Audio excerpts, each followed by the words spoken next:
Lofi Poli Sci coming at you with HipsvilleAD's Gregory Day, our good friend, writer, director, bookseller, and the voice behind HipsvilleAD, the fanatical sector god of subcultures and fervent ramblings of all breed of cinematic pleasures. How we doing out there today, Gregory Day? I'm doing fantastic, man. How are you?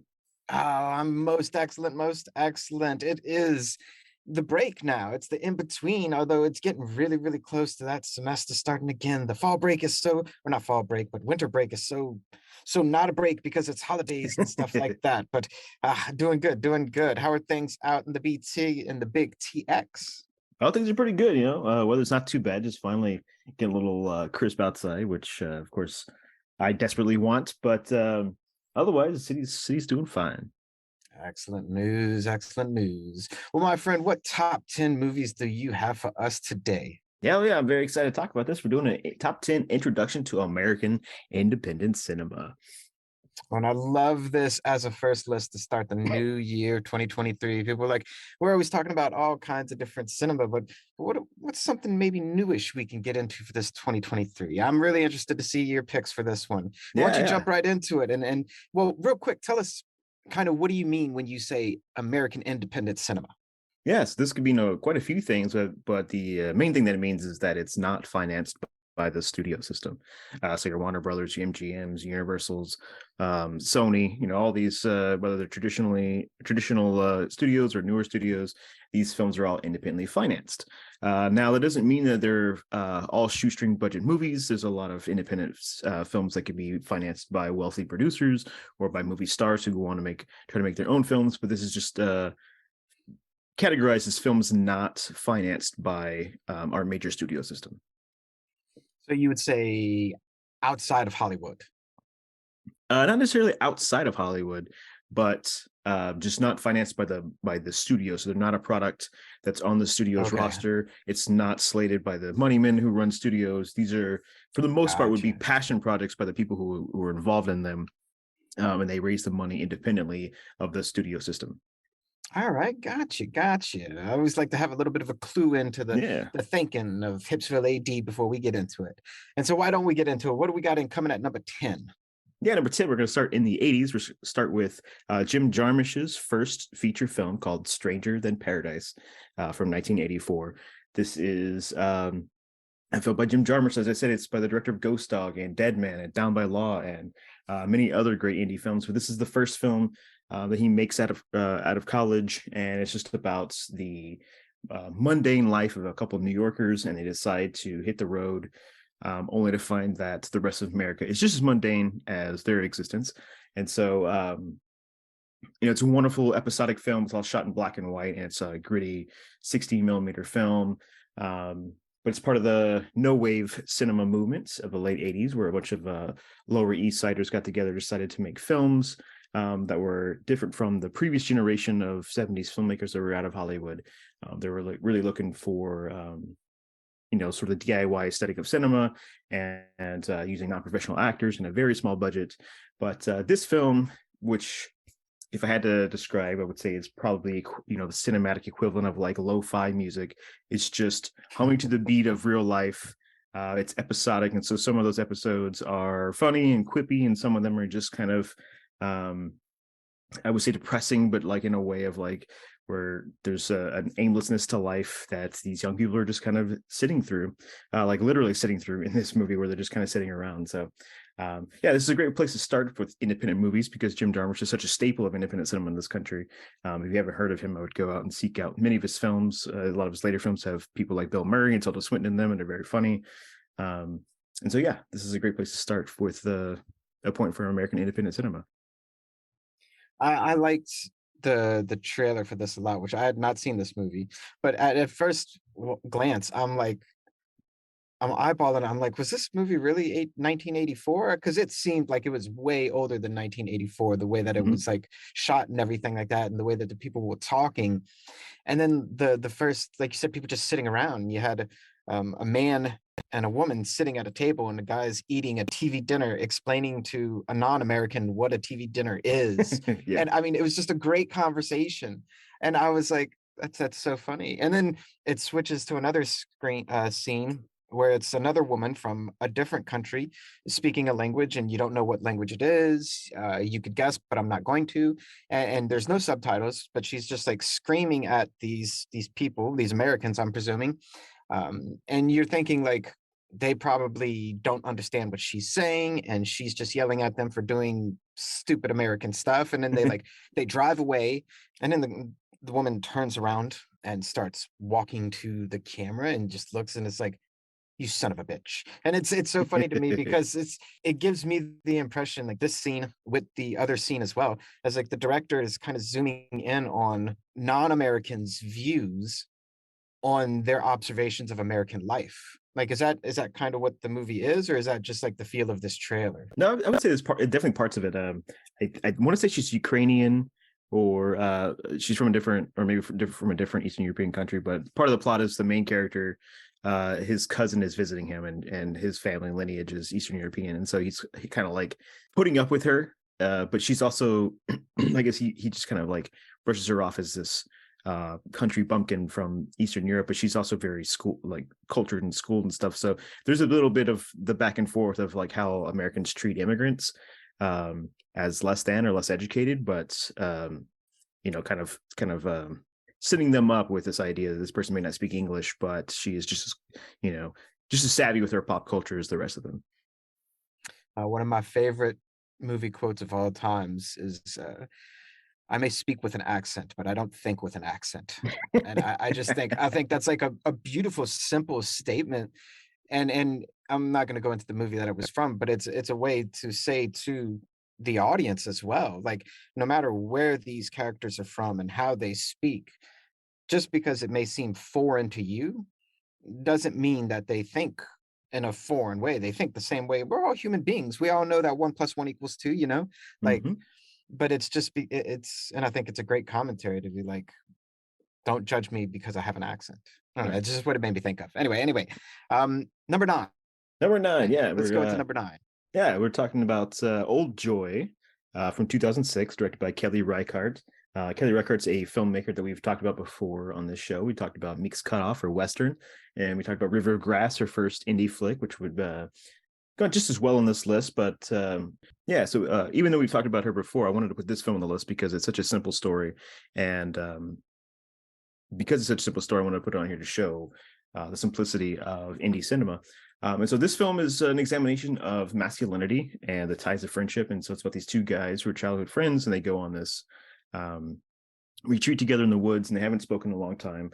And there's this unspoken thing that happened between them that they're kind of talking around the entire film. They're both not mature enough to confront it. And so you're kind of, watching these two men who can't communicate with each other just because of how stunted many aspects of masculinity are. But it also gets into like how do friendships change over time when people get married and have kids or move apart, and like how do you stay connected with each other. And so in that regard, it's also a really cool portrait of American life. But the reason I want to put it on here is because Kelly Reichardt, she only needs two actors, great locations, and a very meaningful script to pull off a film. And so juxtaposing that against many Hollywood studio pictures with all the money they put into it, they don't always succeed. And so you have a little picture like this, and there are 1,000 or maybe 1,000,000 like it that are so great, and they show off human quality so well that they prove that in an independent setting, you don't need all of the flash, all of the bells and whistles of a Hollywood studio movie to make a great picture. So I want to include a Kelly Reichardt film on this list for that reason. I think that's great, and you make me think about the cinematography of a film and the scenes, and especially if you're set in what the trailer it looked like was the Western nature. Like, I got very vibes of like natural virgin forest of like Oregon and Washington and Mhm. California, like a big forest. Yeah. And to me, like, that's beautiful landscape. You're absolutely right. You don't need a Hollywood budget or a big studio budget to do like CGI or anything like that to create this wonderful landscape. If you just put your film in the landscape, I mean, it's already all there for you. And like you said, like two people walking through a forest, that's a great shot in and of itself. I Yeah. like it. I am curious though, like how much would a budget like this be for a film? And like I don't know outside of like I know some films go into like hundreds of millions of dollars for like the big blockbusters. And I know Mhm. like, for some smaller production horror films, for instance, I've heard things like, $50 million, or if it's on a really cheap budget, maybe $30 million. But like, do you have any idea of what a small budget independent film would cost, like, for something like this? Just ballpark figure, do you have any idea? I don't mean to put you on the spot, but No, no. it's just, Actually, what I thought about. yeah, yeah. I don't know the exact for this movie, but I would say a movie of this caliber could range anywhere from $100,000 to $1 million, depending on. Wow, that's such a Yeah, huge difference. it is. Yeah, and I think this one's probably higher than 100,000. I would say it's probably closer to 500,000 or even a million, just because of probably paying for um, the license to film those locations is probably paying for all of the for everyone to travel to where the location is, and as well as the technology, the cameras, and all the stuff it takes to make the movie. But yeah, I mean, an independent film like this could cost as low as 100 grand, or it could be up to 100, to $1 million, excuse me. And that's fantastic. Again, like, it's such a contrast of the not that I mean, you said it's not just Hollywood, but, like, the big studio budget productions is so much millions upon millions of dollars, whereas you can come in and make a wonderful looking film, a beautiful film Mhm. for under $1 million, for $100,000. I think that's awesome. Yeah. Definitely worthy of inclusion, for sure, for sure. And what do we have coming in at number 8? Yeah, number 8 is one of the great counterculture films from American history, and I wish to say a preface that the rest of this list is going to be dealing with counterculture cinema. But this is Putney Swope from 1969, directed by the legendary Robert Downey. This is a great satire of corporate culture, advertising, and of course the cultural battle between countercultures and the system. And so this is the story of Putney Swope, who is a low rung employee at a record company, and he's the only black employee there. And when the top exec dies, everybody on the board decides they're going to vote for Putney instead of each other. So they're trying to screw each other out of it. They all have the same idea at the same time. And Putney accidentally gets the vote to become the new top exec of this company. And so he kind of takes over and uses all his power to stick it to the man and the white bread society that's in charge of this corporate world. And so he ends up militarizing the entire place and hiring all these different people from disenfranchised corners of the world. And it starts to satirize itself in the militarization of certain countercultures as well. But it's a really funny film. It's in black and white, but all the advertising commercials that they put together are in color. Those are hilarious because they're seemingly like real ads, but then they have the twist that Putney puts on them, and they become attacks on consumerism and the society that is consuming them. But yeah, this is a film directed by Robert Downey, who is the father of Robert Downey Jr., who did not have the same career that his son did. He was a um, indie filmmaker from New York. He did a lot of stunts and got arrested, and just would make movies to really push the button of American culture during their 60s. He was, a big supporter of the civil rights movement and marginalized communities. So his films definitely reflect that, and lampoon, the president and just the people in charge of this country. And so this is a fantastic example of how to use independent cinema as a way to attack the norms of society. I loved this one, and it most certainly gave me the feel of like 60s, 70s funk movement going into it. And Mm-hmm, and mm-hmm. whenever I heard it was Robert Downey, I was like, really? I was like, because like the Iron Man, Robert Downey Jr., like Mm-hmm. everyone knows that one, but Yeah. like I had never known what his father really did, Oh yeah. Like I had no idea he did Putney Swope. And so I was like, what, really? And in 1969, and I was just like, damn, I was like, this is such a contrast, right?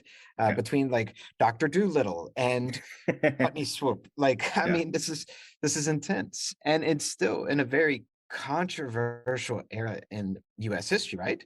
In 69, Oh yeah. Yeah. Woodstock was going on, Vietnam was going on.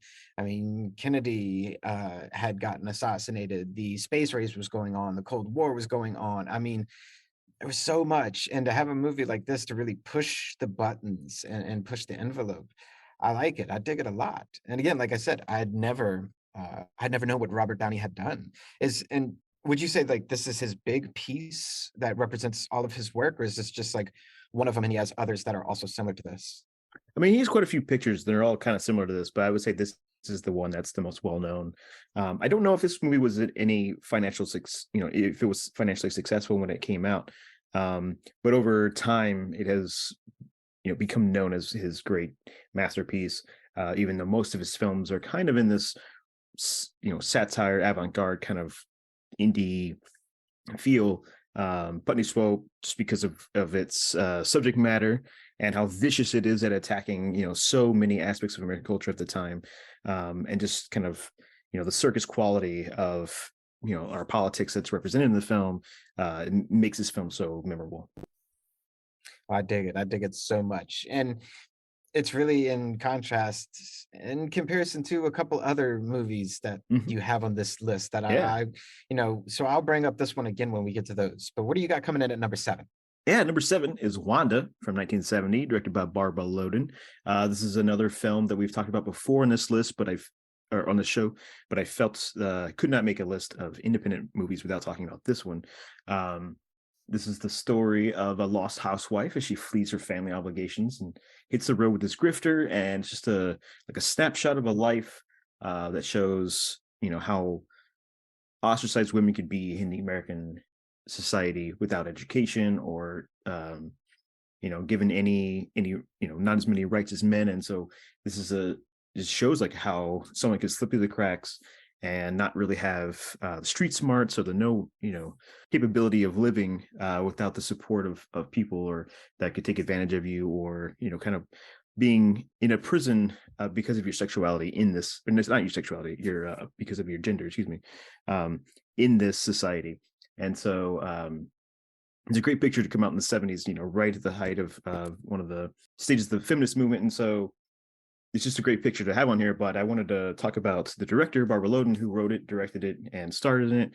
And this is very similar to another movie that's on this list, but it's about, it comes from an artist who had to wait for Hollywood to catch up with them. They were dissatisfied with the way Hollywood studio system operates and the way that the pictures they make. And just so this is a person who took it into their own hands, raised the money, went out and wrote and directed a film that they felt reflected the American society they live in, not necessarily the American society that Hollywood illustrates on screen. And so I think this is a really important picture to include in this list.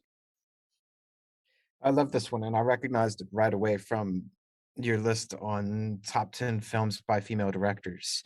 And I remember we had a conversation in that episode about how many women are there that wrote, directed, and starred in their own Mhm. picture. And there was Yeah. only a handful. Like there weren't too many. I mean, Yeah. we did get to like maybe 20 and then we stopped. But if you think about it like in comparison to the other side, to films that were written, directed, and starred in by men, like Yeah. it's a much shorter list. And so I Mhm. think it's awesome that you see this movie from that list also should be top American independent cinema. And I didn't know it from our last conversation. Maybe we didn't talk about it, but you said that Barbara Loudon raised the money herself, and I think that is pretty phenomenal.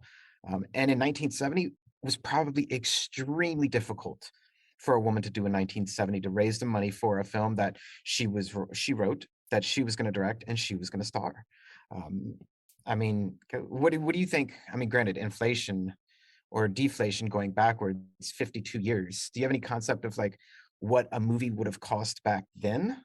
I know that's a hard question, right? That's a get in a DeLorean time capsule and go see, huh? Yeah, I don't know. I mean, I guess this movie could have cost 10 grand, maybe 50 grand, um, based on, again, deflating the dollar to Gotcha, that time gotcha. period. I guess probably around there, because it's on a small budget. There are no actors really in the, like, or name actors in the film other than herself and one other person.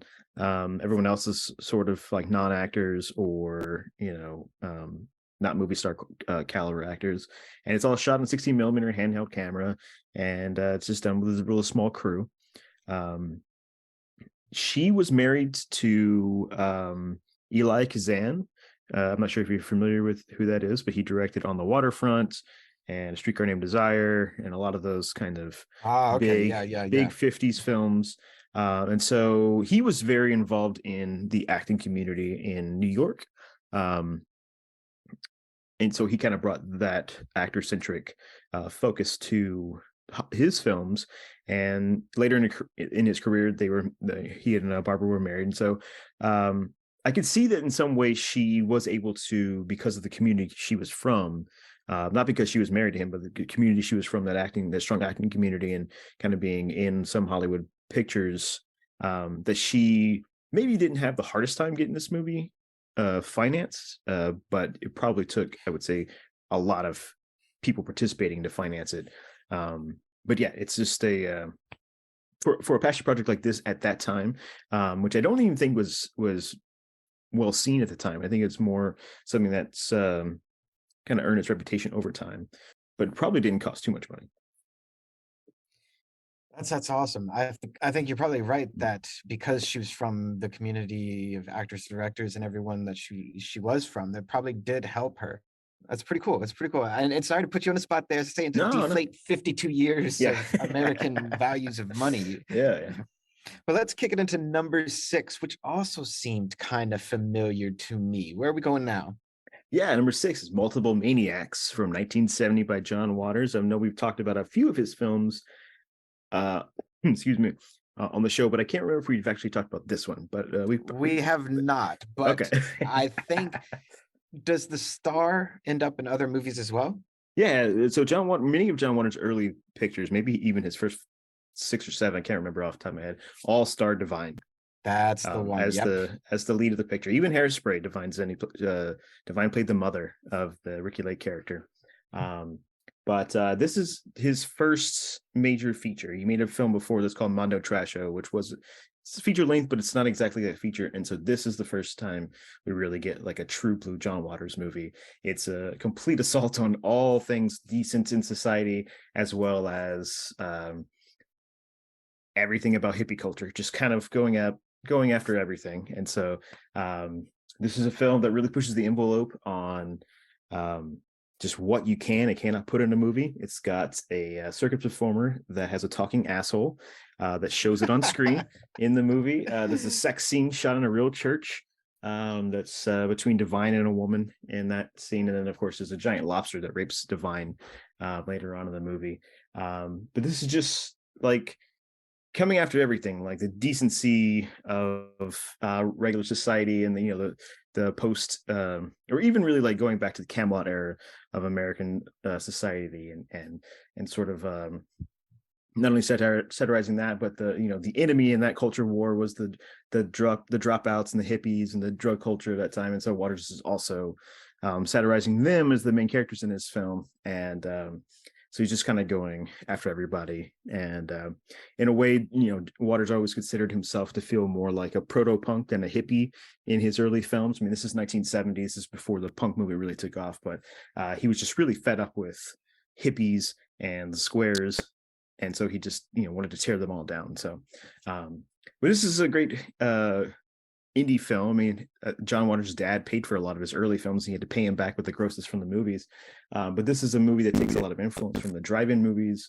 And it's one of the first real films to kind of take influence from genre cinema and kind of do something new with it. And so it's kind of making this art film out of its influences.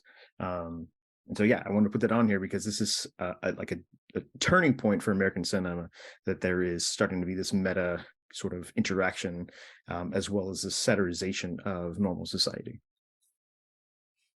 Dude, I don't believe this movie could be made today.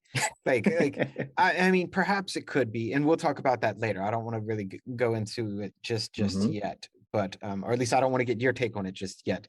But to me, when I watched this trailer, and I did remember Divine from the other movie. I forget which one we had in the other list, but I was like, this looks even more obscene than the last one, and that's saying something. I mean, for listeners out there, obscene from what Gregory Day just talked to you about, just a few instances from the movie, the trailer just adds to that. And I was just like, damn, in 1970. So again, 52 years ago, like we were pushing the envelope of what you can put into a film. And Yeah. I'm kind of curious. Again, I don't want to get into it just yet, but I am gonna say, like, Mhm. this makes me think, like, this is American independent cinema 52 years ago. Where is American independent cinema today? In contrast to this grimy, in your face, kind of, like you said, a talking asshole on in a movie, like 52 years ago they were doing that. What is it today? Again, don't answer it just yet, but I'm saying that's Sure. that's what I'm starting to think now, Yeah. Okay. from this list. But why don't you take us into number five? Because if John Waters is a director I know, then this next director is definitely someone I know as well.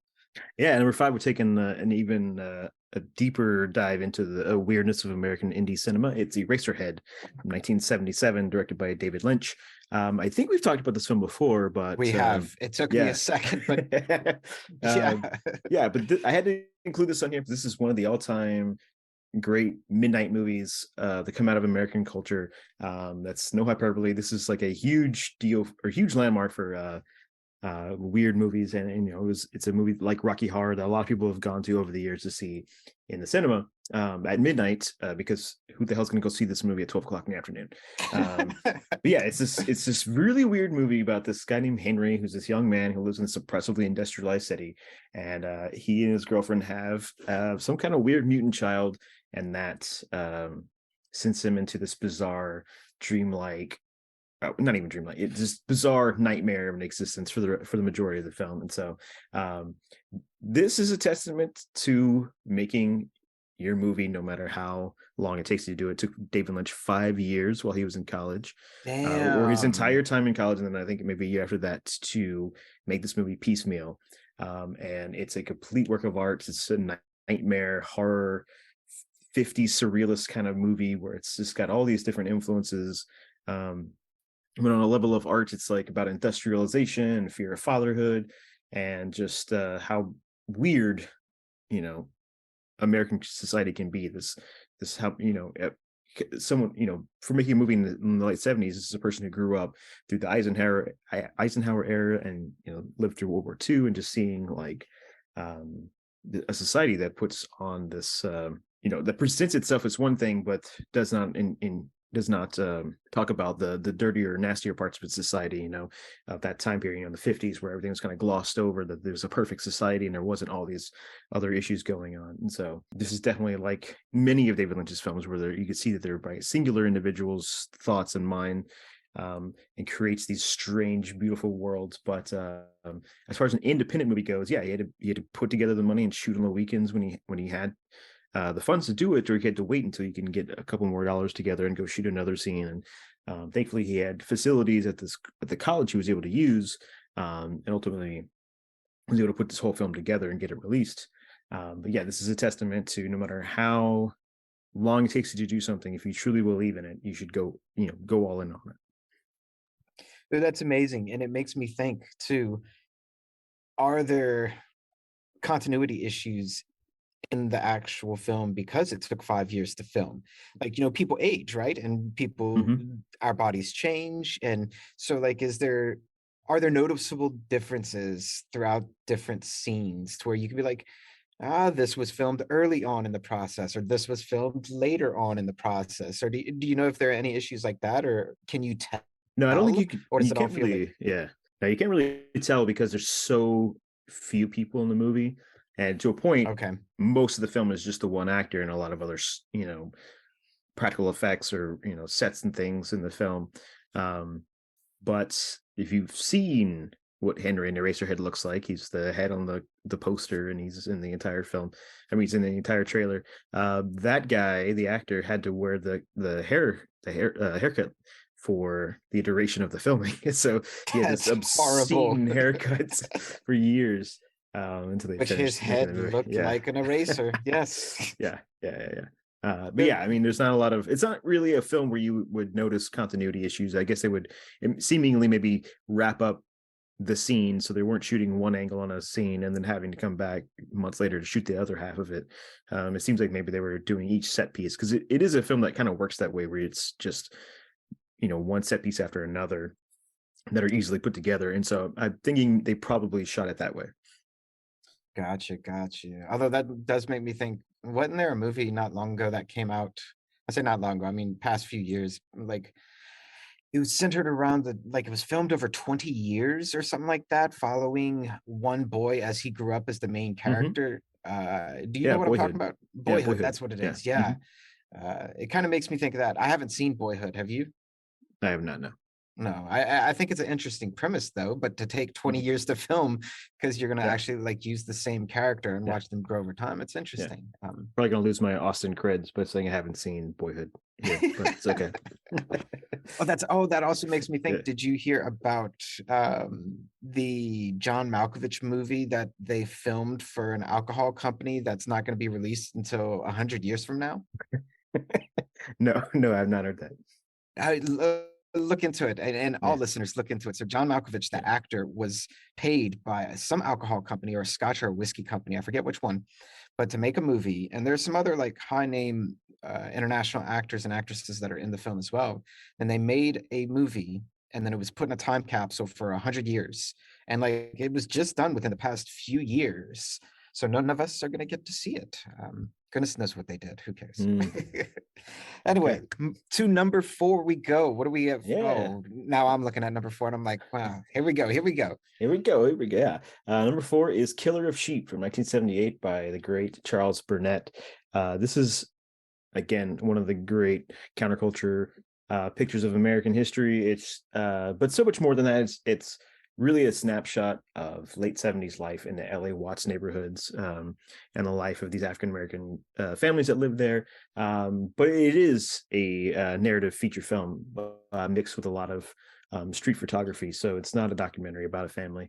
Um, but it wonderfully mixes those things together. You're watching this very honest and tender and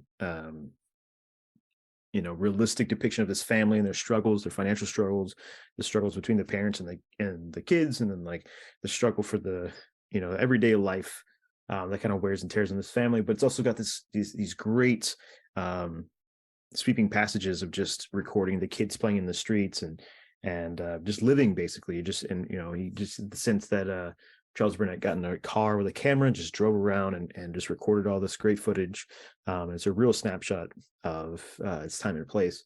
This is an indie film that was mostly funded through grants, and Charles Burnett, took advantage of the money that was available to him and went out and made this great document, of people who aren't necessarily ever shown in a movie that would be produced in America. And so this is one of those great pieces of art that have come out of this country. I thought this was spectacular. And now that I'm going to take this film and juxtapose it to, oh, what was the name of the other one we just said? Putney Swoop. Mhm. Okay. So, like, whenever I started the trailer for this one, Killer of Sheep, and you automatically, you're like, okay, this is a film in the 70s. Got it. But it's like, this isn't part of Black exploitation Hollywood. This No. isn't part of like, you know, Shaft or Putney Swoop would even give you Mm. that like kind of vibe of just like depicting African Americans in a very particular way in a Hollywood movie.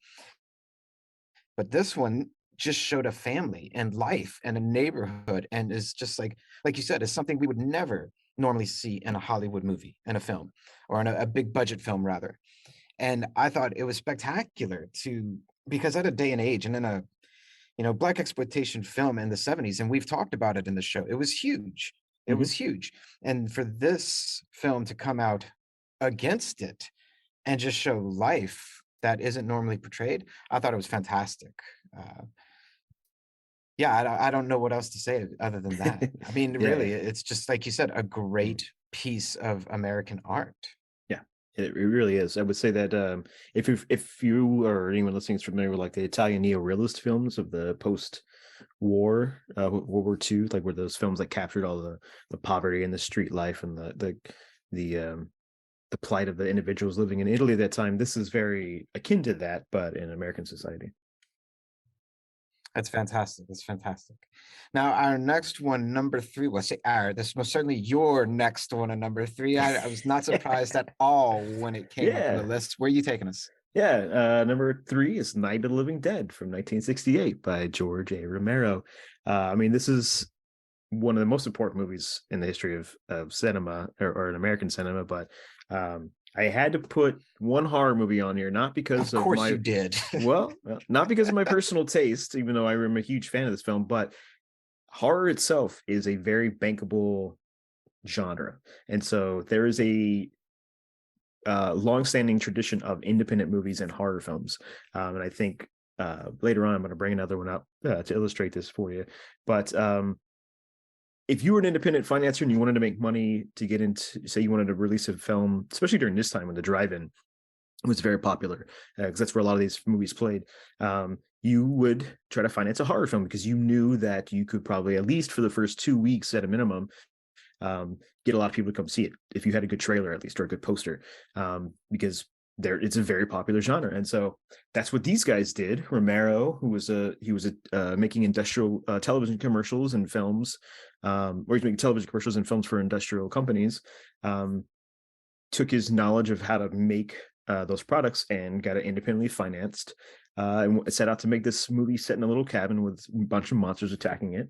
And while he does this, he ends up coming up with this great story that kind of reflects the civil rights movement and the Vietnam War at the time. And it comes out right at the cusp of where the country is facing a lot of moral ambiguity, and it becomes this hit, and it kind of changes the course of this genre's stakes in the world. Because before this, there were maybe a couple films that were maybe considered more than just genre trash, but then we start seeing films like this, or Rosemary's Baby, and some other films that start to cross over into mainstream audiences. And so this is a great example of just a couple people getting together with a little bit of money, and they create a masterpiece that kind of changes everything. So talking about American cinema or independent cinema without Night of the Living Dead would the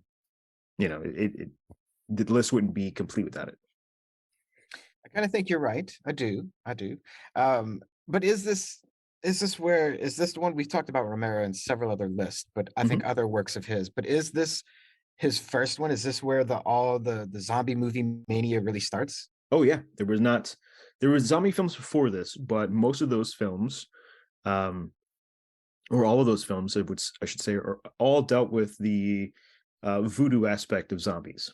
And most of those films had one single zombie in them, and dealt with or produced by studios that maybe were raising anxieties about desegregation and all these things, and kind of had a lot of focus on the voodoo religious aspect of it. This is the first zombie film where there's a horde of zombies, and there's the ambiguity about where they come from, and they're eating people, and you have the dynamic of the people locked inside one location. So it all really, like the zombies we know today, all start with this movie. That's what I thought. And so this movie, like 50 years old, is that right? Is my math right? 2023, 1968, 50 years old. This film starts the zombie movement in the US at least. And that is still going today. Like this month, I forget on which channel streaming station. I wouldn't plug them even if I did remember, but like The Last of Us is coming out, which is a video game turned movie about zombies. Yeah. And it's like a huge deal. The production going into that is massive. The amounts of money going into it is massive. And it's one of the major producers of films and TV shows and streaming that exist today in the entire world. And it all started 50 years ago with Romero. Yeah. And what looked like a pretty basic small budget film. I mean, like the zombies in this trailer looked like very practical makeup, not even mask really. Do you know if it was like mask or makeup, or like how did they do it? Do you know? I mean, everything in this film is practical. Obviously, it's from the 60s, but no masks. Everything was done with makeup. They ate, I think, leftover barbecue with chocolate syrup on them because it's in black and white, so you can kind of cheat your way through some of those things. But like just the idea of like a film coming out in 68, and you see these monsters eating people's arms and their intestines and things, and it's just really graphic, even though it's in black and white. Yeah, they just went all out, and they did what they had. They did what they could on such a small budget, but they did it. They did it very smartly, and it scared the hell out of everybody. And look where we are now. I mean, over 50 years later, and we have um, a film that's just from from then all the way to The Walking Dead, like you said, The Last of Us. Everything comes from this single movie. Yeah, I think because of that alone, it's most certainly worth including in your list. All right, well, take us into number two. Where are we going? Yeah, number two is one of, if not the greatest counterculture movie ever made in American history. It's Sweet Sweetback's Badass Song from 1971, directed by Melvin Van Peebles. This is a film that's got its one foot in the blaxploitation world and then one foot in the avant-garde or art cinema world, because it is kind of in communication with those studio movies, but it's also really aiming to do much more than that. It's a story of Sweetback, who's a guy who works in a brothel, whose nickname is Sweetback because of his sexual prowess. But he's framed for a murder, and he goes on the run. And as a fugitive, he becomes a symbol where he's standing up against the white society and the police, everyone who's after him, who has condemned him because he's black, basically. And so the symbol that he is, starts to cause uprising in black neighborhoods. And so as that happens in the film, then the police become even more oppressive. And so it's this film about, what would happen if racial tensions really started to mount, which of course they were really high at this time, coming out of the late 60s. And so this is the perfect film that just encapsulates all of that. But it does have this action, fast-pacedness to it that kind of lends from the blaxploitation side of things. It's got some pretty graphic violence and some pretty frank sexual sex scenes in the film, and so it was rated X when it was released. And so Damn, in the yeah, 70s. yes. So Van Peebles, being the smart person that he, director that he was, came up with the slogan "Rated X" by an all-white jury to slap on his film. And Oh, that is so such smart. a yeah. And so it's just a perfect indie film where it's attacking all the right people who were notorious for oppressing the black society, reshaping cinema. And then it's got a great soundtrack, and it's got this overall message that this is a dangerous film that white people don't want you to see. So Melvin Van Peebles, just I think not regarded as highly as he should be in the history of American cinema, but this one is a really great film. No, I love this because I mean, at this point, so we're in number two in the list. We've looked at 8 other films already, and to see this film come out, and I think you said it right, and the trailer definitely shows it, that this film has like a foot in black exploitation Hollywood, as well as like Killer of the Sheep, kind of like in both ways, pushing against the envelope, but in a unique fashion. And then I look at the date as well, 1971. I mean, this is just 3 years after Romero, doing the really big zombie one. This is just a few years before Killer of Sheep. This is just a few years before Eraserhead. This is 1 year after Multiple Maniacs. Like, and Wanda came out just the year before. So like all of these different views about what American cinema was, all happening at the exact same time. It just makes me think like American independent cinema isn't just one thing. It's a lot of different things happening at the same Oh yeah. time. Mm-hmm.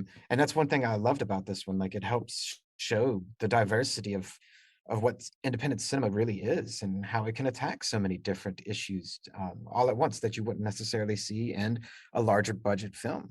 Because I mean, let's be honest, if you have a large budget film, you are expecting a large return, right? Correct.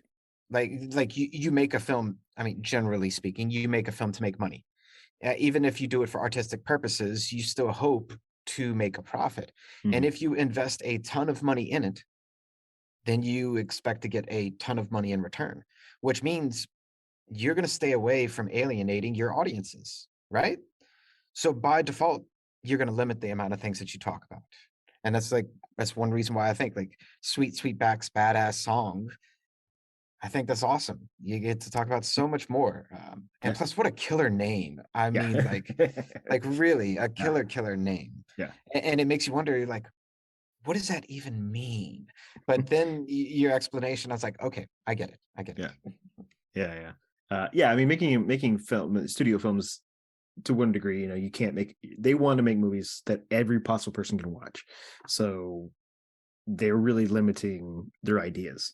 And so that's what I love about independent cinema, is just these people going out there with visions and making them at all costs. And so especially looking at films like this from a counterculture point of view, or someone like Melvin Van Peebles, who really had something to say about the situation in his neighborhoods and the way he was seeing that police are treating individuals and the way that Black people are represented in cinema. I mean, this is just about as good as independent cinema gets. Dig it. I dig it so much, man.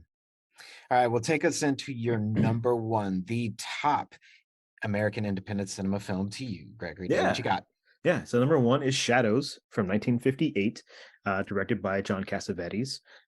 This is a film very similar to Wanda, which is the product of someone working in the Hollywood system who was just fed up with how ridiculous Hollywood movies are. That, from the point of view of someone saying, this is not how people act. This is not how people interact with their environment. This is not the world that we live in that you're representing on these screens. And so John Cassavetes, like Barbara Loden, was a very talented actor, but was feeling very held back by the types of projects that they could get cast in. And so Cassavetes decided he was going to make his own movie. And so, but he did like the first version of Kickstarter, because he was on the radio and he was putting ads in newspapers, like being very vocal about how much he disliked the studio system. And if you were to give him some money, if he could help raise money, he could show you what an American movie could really do. And it worked. People started donating money to him. I'm sure he got some other money independently given to him by other producers and things. But he set out to make this little movie in New York City. It's about three siblings, these three Black siblings. Two of them are light skinned, and the eldest one is dark skinned. But the movie centers around Lila, who is the sister of in the trio of characters here, who's dating a white guy she meets at a party, and they're having a great time together, getting to know each other. And then one day, he goes to her house and meets her older brother, who is Black, who is dark skinned, excuse me. And that does not sit well with him, that when he finds out that his girlfriend is Black. And so kind of tears apart this relationship. And then you start to see how this is all affecting the siblings altogether. And it's a real honest portrait of how people interact with each other and how racial barriers keep people divided. And so these are things that a movie from 1950 in Hollywood would not talk about, or they would do it in subtext. But John Cassavetes wanted to put it right in the middle of his film. But outside the story, I mean, it's shot in New York City streets. It's shot guerrilla style with a 60mm camera. You could see all the people on the street have no idea what's going on. These scenes are happening. He doesn't have licenses for them. It's shot in these house parties and in jazz clubs, and just kind of really catching the environment. It doesn't have any of the stagey qualities of a Hollywood film of this time. And so this is, a true blue work of art, where, someone who was just sitting around in Hollywood, really hating their existence, feeling like their talents are being wasted, feel like the propaganda of the studio system is just ridiculous. And so this is a work of art, probably the work of art that kickstarted the American independent cinema movement that's lasted up until today. There were independently financed films before this, but this is like looking at taking a couple $100,000 and going to the streets and just making a picture with non-traditional actors, and you can see this film reflecting all the way down to today. So it's such a monumental work of art. And it really made me think of French New Wave film. Mm-hmm. Like I really definitely got that vibe from it as well. And it started approximately around the same time. Maybe French New Wave was really getting kicking in the 60s, but probably had its starts early on in the 50s as well. And I'd heard of this director before. I'd never heard of this film before, but I love what the movie is tackling. Because I mean, in 1958, this is just 4 years after Brown v. Board of Education, which is desegregation of schools and of life. But 4 years later, America was not desegregated yet, not at all. Mm-hmm. But of course, Hollywood wouldn't want to talk about that, No. And then this is still before 1960s, the Voting Rights Act. So the civil rights movement was still very much going on. And it's in its height right now. So to take this 1958 approach of looking at life in New York outside of what's portrayed in a movie, and to show the world, like, look, America is in the middle of some shit right now, and this is what it looks like. I think that's fantastic. And I think it's definitely a huge variation of coming from a lot of other films that we've talked about in the early 50s or the 40s, or that just showed the grandness of American life and Hollywood studio system. I like it. It's a great pick, man. And that is Gregory Day's top 10 list of American independent cinema films. But we always got some questions for you. And our first one's always the same one. Why'd you want to do this list? Why? I mean, this is the first list of 2023. Why this one? Yeah, I felt like I finally wanted to do a list where I could not bring up a Hong Kong movie. But no, in all seriousness, I wanted to talk about you know, I think right now we're living in such an abysmal time for movies, because there's just so many movies put out by studios that are just flooding the market and kind of pushing out everybody to the margins who are trying to make smaller movies. And traditionally, smaller movies are about, you know, the more direct, you know, they're more direct about approaching life and like the realistic things that people have to deal with or fight against or experience in life. So we're not all super powered individuals who will overcome you know, who no doubt will overcome stuff in the end, you know. And so as we're living through this time in our movies, I wanted to just spotlight there's a whole nother, you know, history to Hollywood, and it's in through these films, which are made from many different aspects of American life. And so that's why I wanted to choose this one. That's an amazing reason. And it automatically made me think that Robert Downey's son, Robert Downey Jr., is Hmm. perpetuating the problem that Yeah, yeah, you're talking about. yeah, That's just funny. That's just funny. No, but yeah. I think you're right. I think right now, and has been for quite a few years now, let's be real, that production value and has to be so high because the attention grab has to be there, and to maximize audience size, like profit returns and the corporatization of it all, like, has really pushed, I think, out more content than most people can take in. And because of that, because you have so much high production or high cost uh, films, that the advertising for those films just, it has to be dialed to 11, right? Oh yeah. Hmm. Like, it has to be. And there's only so much advertising space. Like, granted, we think, oh, there's so many places to advertise. No, there really isn't. There's a finite amount of space where us as Americans go, that we will actually see ads. And that ad space is bought up by all the major corporations. And Yep. so if you want to make an independent film, where are you going to advertise? How are you going to reach us whenever so much other content is being pushed out already? I think that's a great reason to, going into 2023 now, let's make some different choices about what we're consuming as far as films. And to that end, 10 films is so small of a list, right? We got 12 months. So we need maybe one or two more, maybe three, five, 10. How many? You got some runners up for us, is what you're saying, huh? Oh, I do. Yeah, yeah. I mean, there's so many movies we could talk about in this list. I mean, one of the things we didn't even talk about was the '90s, where films like Reservoir Dogs and Slacker and Bottle Rocket and a million other films came out. You know, there's also the early films from like the Coen Brothers, Blood Simple, or Who's That Knocking on My Door, which is Martin Scorsese's first film, or She's Gotta Have It, Spike Lee's first film. These are all great indie flicks that everyone should see. These are all good movies. But if I had to pick one really special honorable mention that I want to talk about, it's from 2003. It's The Room, directed by Tommy Wiseau. And I want to talk about this movie because not all movies are great. You know, there's two different. All films are made. You know, making a movie is very difficult. I want to preface all of this by saying that because, you know, as a director, not only are you, if you're the writer, not only did you have to write everything, but you have to bring all the actors, you have to give them direction, you have to talk to the camera person, you have to deal with your production designer, sets, costumes, and you're dealing with money and time, and can you get everything you need in the time you have? But you know, every time you turn the camera on, you're spending money. And so when you see a really great film, it's something special because it's something that everything had to align to come out just the way it is. But that's not always the case. And so an indie film like The Room is a film that is clearly the passion of someone who doesn't have the talent or the skill to make a great movie.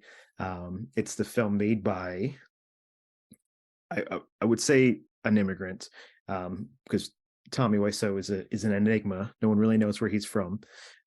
His past is convoluted, but he seemingly has an idea what American movies are, and he makes this film about that he stars in. He writes it. He's the center figure of this movie, and his girlfriend is cheating on him with his best friend, and seemingly some kind of melodrama. But it's got a lot of influence from like James Dean films and just this Americana kind of sewn into it. Yet it definitely feels artificial. And he's a person who doesn't know how to make movies, and so it's not shot well, it's not acted well because no one in the film is a real actor. And so it has this reputation of being a bad movie. But there's a great book written about it called The Disaster Artist, written by one of the people who acted in the film. And it tells the story of this guy whose dream it is to make this film. Yet he's this strange, eccentric immigrant that this guy meets. But his passion is to make this movie, and he did it with his own money. No one knows where the money came from, but he made this movie with his own money, and it's this disaster of a movie that has become part of our zeitgeist of movies now, because The Room is celebrated as like a midnight movie, as if Rocky Horror or The Night of the Living Dead or whatever, many of these other films, because of its because of how funny it is. And so it's not often we get to talk about movies that are quote unquote bad, but it does have its merits, because now you're watching this very oddball movie that could only have been made by this one person, and you're seeing the product of this person's mind. And so not only like this list is like 10 great works of art, but there are also so many other avenues you could go through of what independent cinema could be. Well, that would be a list. 10 movies never to watch. Well, I'm not saying you shouldn't watch this one. You should definitely watch right. No, but it made me think about that. Yeah, the 10 never ever movies. So when you started describing it, I was like, and I watched the trailer, I was like, this seems vaguely familiar to me. And then you bring in the book, and then you give me the title of the book, The Disaster Artist, and they made the film The Disaster Artist, which was and I was like, okay, it all clicks now. And I was like, I know exactly what you're talking about here. So The Disaster Artist, I forget who started, but someone really, really famous. James Franco plays Tommy Wiseau. Exactly, and that's it. I think Seth Rogen produced the movie as well. Yeah, so it was like a big production whenever it came out, and I remember a little bit of a controversy about it because, people acting, what's the word? Meta, whenever they're in their meta acting. Is that it? An actor like takes the character and always acts that way. Oh, sure. Like method acting. Even off camera. Method acting, that's it. Thank you. I was like, don't leave me hanging. Come on now. But I had the wrong word. But there was a lot of talk about James Franco and his method acting as Tommy Weiss, being kind of weird and stirring and ruffling some feathers in Hollywood when this movie was being shot. But it was nice I had never seen the trailer or anything of the actual movie, The Room. So it's nice to have you describe to me and to see the trailer for the original, and from 2003, it's not that long ago. I mean, 20 years, yes. Yeah. But you could definitely tell some of the shots and some of the acting. You're like, yeah, all right, independent cinema. I was like, this really doesn't look that good. Good choices, my friend. But all right, now I'm gonna ask a question to bring up something that I brought up earlier and talk about American independent cinema today. And so I think out of what you just named, the runners up plus all the other movies that are in the list, I think there are maybe two that people may have heard of. If you're really into movies, I think they've heard of Reservoir Dogs and they've heard of Night of the Living Dead. They may never have seen them, but they've heard of them. However, I think a lot of people who are just regular common moviegoers, they might not have heard of them. And that makes me think, are there any American independent cinema films that aren't on your list that you think have really risen to the title of like mainstream, like that could compete with any big tentpole Hollywood movie as far as just as well known? Can you think of any? Um, well, I mean, in today's market, I can't really think of many. But if we go back a few years, Paranormal Activity was one of those that I would say Oh definitely yeah, that one's fits that bill. huge. Yeah, like that No movie kidding. was that movie did the whole, so that movie was made for like $15,000. But then Bam. it got bought by a studio and they pumped a bunch of money into reshooting the ending. However, majority of the movie still is intact from what it was, and that movie grossed $190 million worldwide in its theatrical release. And so um it is possible. And I think films, not quite indie, but like Pulp Fiction or Memento, kind of films like that, all managed to reach the top up during their time period to compete with the big Hollywood movies. Yeah, and I Um, mean, just like yeah. as far as being known, it doesn't have to Hmm. be like Yeah. made as much money, but Right. just Right. like Yeah. known. Yeah. But today, the Disney and the superhero films um, really have a stranglehold on cinema, or cinema spaces, and so it's even harder out there. But I don't think it's impossible, because if you look at something like Paranormal Activity, and like going back to the conversation about Night of the Living Dead, like a horror movie can do that. Granted, it was bought by a studio and then they made like 4 or 5 other Paranormal Activities, but I think that's a great example of a movie that was made independently that became something, something so big. Sure, and that also made me think of like Blair Witch Project. Exactly. Yeah. Um, for sure, horror budgets are you get off on the cheap, but you can get Mhm. a high value for a Yeah. return, Mhm. and because of that, it can become really well known. Yeah. Um, but it's kind of like a follow up to that. So, American independent cinema, the majority of your lists and even your runners up, it's going to sound so funny, but it's true. It's from the last millennium. Oh yeah. Like, it's pre 2000. Now, granted, 23 years isn't an extremely long amount of time in this new millennium that we're in. But a couple questions I think mixed up into this one is, do you think American independent cinema still thrives like it used to? Like, it seems like the movies you gave us was kind of like the heyday of American independent cinema. And what I really want to know is, because as a casual consumer of films, I don't know any American independent cinema films today. I don't know any. But then again, I'm not plugged in. So does American independent cinema still exist today? And if it does, what does it look like? Does it look anything like the list of movies that you talked about, or is it something completely different? Yeah, I mean, it does exist. It absolutely does. But it's in a different form. I think something we touched upon was the uh the theory behind some of the films on this list, or the creativity or the willingness to push buttons. I don't know if that's necessarily there. I think what a lot of independent cinema is focused on now is trying to tell the best story you can, or examine the best character you can, um, and not necessarily going all out to push the boundaries on what the audience can take. But yeah, I think a lot of these films they do get made. Most of them obviously are digital now because it's the easiest way to make a movie. But we have a lot of great indie filmmakers working in America. But um, maybe the reason we don't see a lot of them pushed to the forefront, I mean, of our advertising or our consciousness or whatever, is because they're going to streaming. That's the best place for an indie film to go. If you can get bought by a streaming service. I mean, um, I don't subscribe to Netflix. But if you go and you look at how many films they have, those, there's a ton of films in there that are independently financed. They're not all studio productions. But during the award season is, when you start to see a lot of excuse me, a lot of smaller movies that get attention. And so those are films that you will see independently financed movies there. But yeah, I mean, I think it ebbs and flows, but it's definitely marginalized compared to how it used to be, because we used to have the drive-ins and the grindhouses and the B movie slots where you would pay to get in to see the big studio movie, and then you would see right after that is the B movie, which is some kind of smaller budgeted genre movie. And so now that a lot of these things have gone away, most of these films are relegated to streaming services.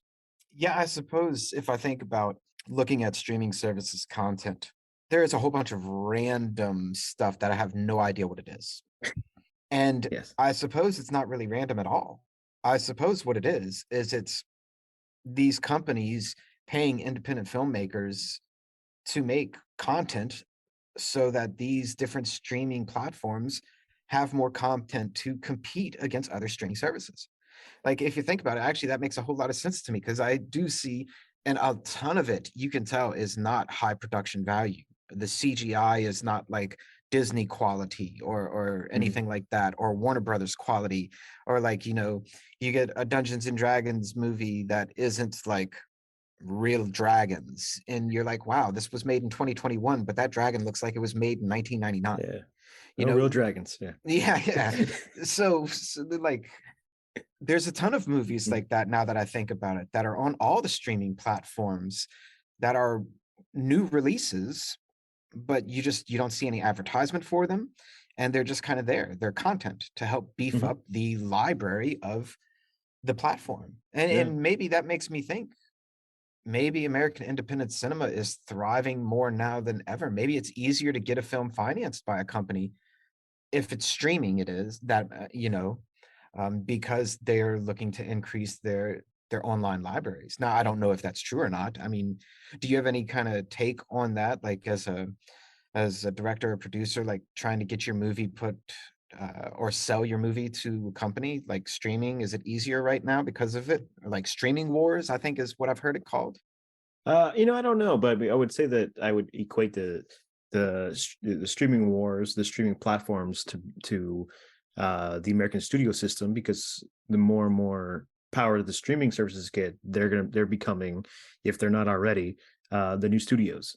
And so if they're financing a movie, then it's definitely not an independent movie anymore, because you have these um, Oh, that's a good million point. dollar movies that they are producing. They're producing a lot of content, but they are giving shelling out millions of dollars to make this content. But there are a lot of films that get independently made that get bought by them and put on their services. And so, like you said, to fill up their Their their need for how library. much their content library. Yeah, I don't know if it's any easier than it used to be, but I do know that definitely is not really. It's not really allowing, once it's bought and put on there. It's not, like you said, there's no advertising for it. Advertising is a huge part of any product, right? And so Sure, if sure. it's just dumped on there, no one's going to know about it unless you have some kind of buzz about it. So yeah, I don't know. Oh, that's a good point. You made me think that there's a difference between like an independent filmmaker being paid by a studio company to come in and Mhm. make a film versus an independent film. Right. And I didn't think about that before, but yeah, that's a really good distinction. I like that. I like that. All right, now last question for you, the one we always come back to, and I always feel like I'm so repetitive with this question every time, but I like this question. I think it's important. Mhm. So why is this list important to you, and why should other people think that this list is important as well? Take it away.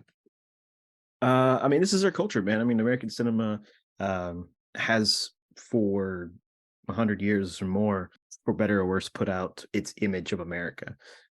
Because we had the Hays Code, and so for a long time, so you couldn't say or do certain things, so it kind of cut out large chunks of our society and our human behaviors. And so these kind of films, I think, are more important, even though there are a lot of great technical aspects and things that progressed in the studio system. But these are the films that really represent our society, and there's, like I said, there's probably 1,000 more that could go on this list that also do the same thing. But these are the films that I feel like best represent the art of cinema from our country. There are so many great filmmakers from around the world who didn't have to suffer through the Hollywood studio system. You get your Ingmar Bergmans and your Kurosawas and your Fellinis and all those kinds of guys. Chateau Ackerman, so many other directors who didn't have to do this. Who in their country they're allowed to be artists without having to be independently financed. There was, and so in our country, having these films exist outside that studio system means so much to me as a film goer. But also, I feel like I could see many aspects of our society reflected on the screen because of them, and they've also gone on to influenced so many other filmmakers to tell their stories from wherever they are. So yeah, that's why I think this is important. Excellent stuff right there. Superb, my friend, superb. But Gregory Day, before Thank you you. take off, why don't you tell us what you've been working on, what you got going over on Hipsville AD for the new year? Something special? Yeah, I'm working on something. I can't really talk about it, but I'll say I've been Ooh, all watching. hush hush, huh? Yeah, I've been it's formulating, but I've been watching a lot of westerns from the 50s and 60s. It's I guess kind of goes hand in hand with talking about American studio film, and it's its reflection of propagating the society that that it put forth for so long, and how the Western kind of reacts to how the Western kind of plays into that. But I do want to throw out a mention for my last. I just put out a list about John Cassavetes, who was director of the film Shadows here, talking about he's Shadows is just the beginning of his career, but he directed so many other great films and so many more famous films, and he independently financed most of them.